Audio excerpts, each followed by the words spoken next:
ভূমিকম্প শুরু হলে প্রথম কাজ হলো শান্ত থাকা। আতঙ্কিত হলে ভুল সিদ্ধান্ত নেওয়ার সম্ভাবনা বেড়ে যায়।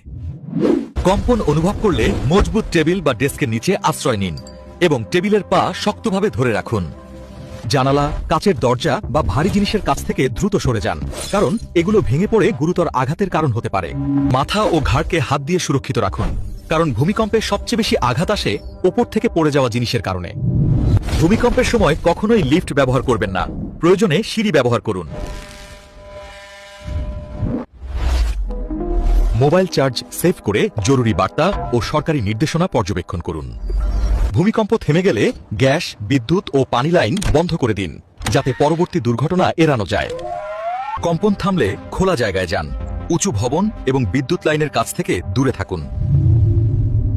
জরুরি অবস্থার জন্য একটি ইমার্জেন্সি কিট প্রস্তুত রাখুন, যাতে টর্চ, পানি, পাওয়ার ব্যাংক, বাঁশি ও প্রাথমিক চিকিৎসা উপকরণ থাকে।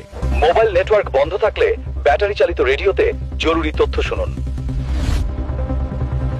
ভূমিকম্পের সময় দৌড়াদৌড়ি করবেন না, শৃঙ্খলিতভাবে সিঁড়ি দিয়ে নামুন।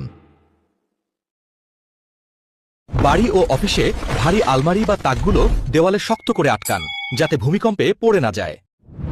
গাড়িতে থাকলে রাস্তায় থামুন এবং গাড়ির ভেতরে থাকুন। বাইরে পড়তে পারে এমন বস্তু থেকে দূরে থাকুন। ভূমিকম্পের পর ভাঙা বৈদ্যুতিক খুঁটি কিংবা ছেঁড়া তারের কাছ থেকে দূরে থাকুন। আঘাত পেলে প্রাথমিক চিকিৎসা নিন এবং গুরুতর হলে দ্রুত নিকটস্থ মেডিকেলে যোগাযোগ করুন।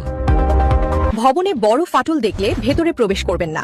বিশেষজ্ঞদের পরীক্ষা না হওয়া পর্যন্ত অপেক্ষা করুন। পরিবারের সকলের জরুরি যোগাযোগ নম্বর একটি তালিকায় রেখে দিন, যাতে সংকটে দ্রুত যোগাযোগ করা যায়। ভূমিকম্পে আতঙ্কিত হলে গভীর শ্বাস নিন। মানসিক স্থিরতা আপনাকে সঠিক সিদ্ধান্ত নেওয়ার সাহায্য করবে।